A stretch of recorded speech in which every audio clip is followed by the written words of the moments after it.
I never knew the quiet moment alone with my stepson, Raphael, would lead to a lasting effect that will remain with me for the rest of my life. Even as I say these words, I feel like a terrible human being. Yet, I need to speak it out to lift the weight off my chest and confront the truth. It all began at a wedding, a day of celebration and joy. The venue was breathtaking, adorned with shimmering lights, elegant floral arrangements, and the buzz of happy conversations. Raphael and I were among the guests, blending into the laughter and energy of the evening. I remember catching glimpses of him across the room, his quiet demeanor standing out amidst the commotion. He was polite and poised, but distant in the way that teenage boys often are. I wondered if he was enjoying himself. Before we go further, ensure to like and subscribe to my channel. Trust me, the story is about getting much interesting. As the night went on, I found myself dancing among the guests, swept up in the energy of the moment. To my surprise, Raphael joined in. He wasn't much of a dancer, but his shy smile and awkward movements brought out laughter from both of us.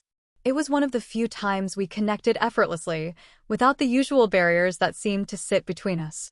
For a fleeting moment, it felt like we were more than stepmother and stepson. We were just two people enjoying a shared experience. The celebration lasted late into the evening, and as the festivities began to wind down, we said our goodbyes and stepped out into the cool night air. The first hint of trouble came as I looked up at the sky. Dark clouds had gathered, and the once clear night was now shrouded in an ominous gray. Thunder rumbled faintly in the distance, and a gust of wind sent a shiver down my spine. "We'd better get going before it starts," I said, and Raphael nodded, following me to the car. The drive started uneventfully, the quiet hum of the engine punctuated by our occasional comments about the wedding.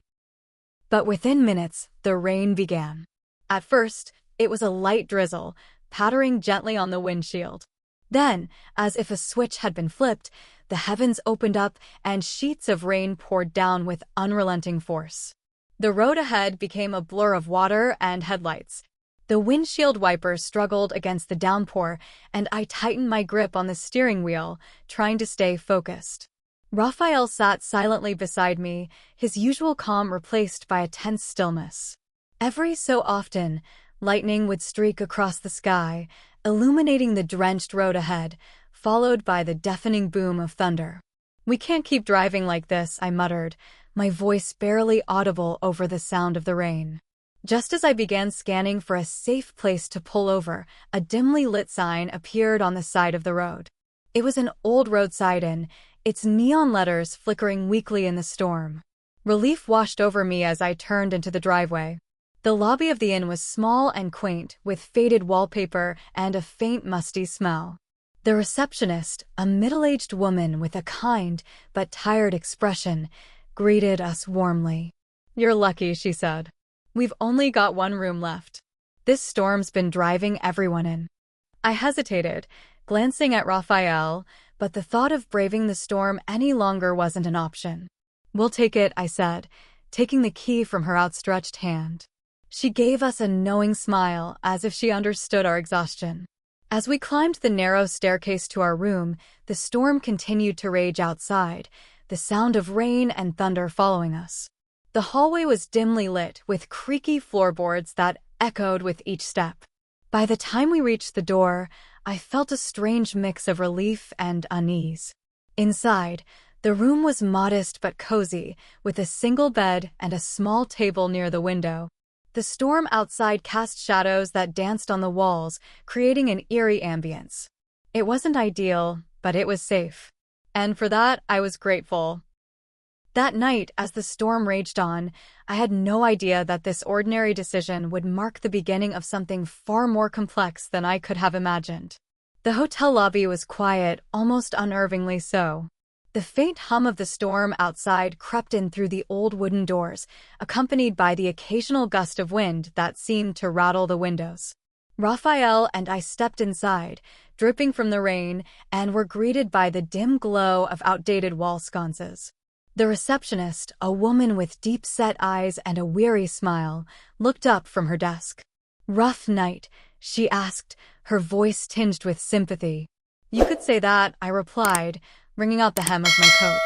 She nodded knowingly and began flipping through a worn ledger. "You're in luck. There's one room left," she said, but then paused, her brow furrowing slightly. "Just so you know, some guests say it's, well, different." "Different how?" I asked, half laughing, though her hesitation sent a shiver down my spine. The woman leaned in as if sharing a secret. "People say it's haunted. But don't worry, I'm sure it's just stories." I glanced at Raphael, who raised an eyebrow but said nothing. We exchanged uneasy smiles, both trying to brush off her comment with nervous laughter. "Well, haunted or not, we'll take it," I said, hoping to mask my unease. I didn't believe in ghosts, but something about her tone left me unsettled. She handed over an old-fashioned brass key, heavy in my palm, with the number 12 etched into it. "Up the stairs, second door on the left," she instructed. As we climbed the creaky staircase, I couldn't help but notice how eerily silent the place was. The dimly lit hallway stretched ahead, the flickering bulbs above casting long, distorted shadows on the faded wallpaper. My footsteps felt louder than they should have been, echoing faintly in the empty space. Raphael walked beside me, his shoulders straight, his calm confidence evident even in the eerie atmosphere. I glanced at him, and for the first time, I noticed just how much he had matured. His features had sharpened, his stance more assured, his quiet demeanor now tinged with a sense of poise I hadn't seen before. He wasn't the boy I remembered from years ago. He was growing into a man. I felt a pang of guilt for not noticing it sooner, but now that I did, I couldn't stop looking at him. It was as though the dim light exaggerated his transformation. The way he handled himself, the slight smirk he gave when I muttered something about how creepy the hallway was, it all felt different. I caught myself staring longer than I should, quickly averting my gaze when he turned to meet my eyes. "Creepy, huh?" he muttered, breaking the silence. "Just a little," I admitted, gripping the brass key tightly, more to steady myself than to unlock the door. When we reached the door to room 12, I hesitated for a moment, staring at the tarnished number. The receptionist's warning replayed in my mind, but I shook it off and unlocked the door. The room was modest, as expected, with a single bed, a small wooden table, and a chair by the window. Rain streamed down the glass, distorting the stormy view outside. The faint smell of old wood and something faintly metallic lingered in the air. "What do you think? Haunted enough for you?" I joked, my voice lighter than I felt. Raphael chuckled faintly, but his response didn't match his usual quick wit. He wandered over to the window, his silhouette outlined by the flicker of lightning outside.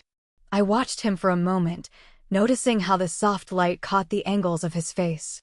He looked older, wiser somehow. I tried to focus on unpacking, but my eyes kept drifting back to him. The storm outside grew louder, the wind howling like a restless spirit. Shadows on the walls danced with each flash of lightning, and the air in the room felt heavier with every passing minute. Yet, my attention was on Raphael. The boy I'd once known was now a man standing before me, and I couldn't ignore how that realization seemed to shift something within me. I told myself it was just the tension of the night, the storm, and the eerie setting. But as I watched him turn to meet my gaze again, a faint smile on his face, I felt a strange mix of emotions I couldn't quite place. And for the first time, the storm outside wasn't the only thing making my heart race. Now both sat down and watched a movie briefly on the TV screen, and I leaned my head on his shoulder, and I held his hand, and it intertwined, so I suddenly looked into his eyes, and without we both shared a kiss and hugged. We didn't pull up quickly. I wasn't sure why I did so, but it did it anyways. The events that followed was rather too fast. We did it twice that night. We slept off afterwards. Late into the night, the storm had finally begun to wane, its once deafening roar reduced to a soft drizzle against the windows. My nephew had fallen asleep, his steady breathing the only sound in the room. The flickering light from the bedside lamp cast faint shadows on the walls, and I began to feel the weight of the day pulling me toward sleep. Then I heard it, a knock at the door. It was faint at first, almost as though I had imagined it. I froze, my heart skipping a beat. The silence that followed felt heavier, more oppressive. A moment later, the knock came again, louder this time, deliberate and firm. My body stiffened, and I glanced at my nephew, who remained undisturbed by the sound. Slowly, I stood, careful not to make a noise that might startle him awake. My feet felt like lead as I approached the door.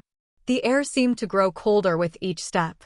Peering through the peephole, I saw nothing but the empty hallway, dimly lit and eerily still. My hand hovered over the doorknob, but something inside me hesitated. The knock had been so real, yet there was no one there. In the morning, I felt so shy to look into his eyes. The events of the night had brought out a strange, unfamiliar feeling in me, one I couldn't quite explain. As sunlight seeped through the curtains, illuminating the modest hotel room, it felt as though the weight of the storm had lifted, but the tension lingering between us hadn't. Raphael stirred awake, stretching and giving me a small, sleepy smile. My heart skipped a beat, and I quickly busied myself packing up our things, avoiding his gaze. The night played over in my mind like a movie reel, moments that felt vivid and charged, though I couldn't understand why they had left such a lasting impression on me. There was warmth in remembering, but also a flicker of unease at my own feelings. As we walked down to the lobby to check out, the receptionist gave us a knowing smile, perhaps mistaking our silence for exhaustion from the storm. The hotel now felt oddly ordinary in the morning light, stripped of the eerie ambience it held the night before. Raphael held the door open as we left, his casual, thoughtful gesture making me smile despite my own swirling emotions. The drive home was quieter than usual, but it wasn't awkward. It was the kind of silence that felt safe, companionable. I stole a few glances at Raphael as he stared out the window, lost in thought. He looked older, more mature than I'd ever noticed before. The realization sent a strange mix of pride and confusion through me. How had I overlooked the side of him all these years? At one point, he caught me looking at him and offered a small, reassuring smile. I blushed, turning my attention back to the road. The storm was gone, but my thoughts felt stormier than ever. The memories of the night felt like a secret tucked between us, unspoken but undeniable. As the familiar scenery of our neighborhood came into view, I felt an odd pang of regret that the drive was ending. The night at the hotel, strange as it had been, felt like a shift, something I couldn't quite name but couldn't ignore either. It had been a unique encounter, one I wouldn't have chosen, yet didn't regret. Pulling into the driveway, I turned off the engine and sat there for a moment, gripping the steering wheel. Last night was interesting, I said finally, breaking the silence. Raphael nodded, his expression thoughtful. It was. His words hung in the air, heavy with meaning. He didn't elaborate, and I didn't press him to. Instead, we exchanged a small, almost shy smile, and I felt a flicker of comfort in the shared understanding that some things didn't need to be said aloud. We unloaded our things and stepped back into the house, the familiar warmth and routine of home washing over us. It felt grounding, a welcome contrast to the strange, charged atmosphere of the hotel. Yet, as I went about the day, the thoughts from the night stayed with me. I didn't regret anything. In fact, I felt oddly grateful for the way the night unfolded. It wasn't just about the storm or the eerie hotel, it was about seeing Raphael in a new light, realizing how much he'd grown and how little I had noticed before. It wasn't something I could explain, but I knew it had changed something within me. Looking back, I understood that the night had been more than just a stormy detour. It was a moment of connection, of reflection, and perhaps even a turning point. Whatever it was ours, and it would remain with me, a memory I would carry quietly, forever etched into my heart. If you enjoyed the story about Raphael and the unforgettable night he shared with his stepmom during the storm, please like this video and subscribe for more engaging stories. Drop your thoughts in the comments. What do you think about how everything unfolded? I'd love to hear your perspective on this unique encounter.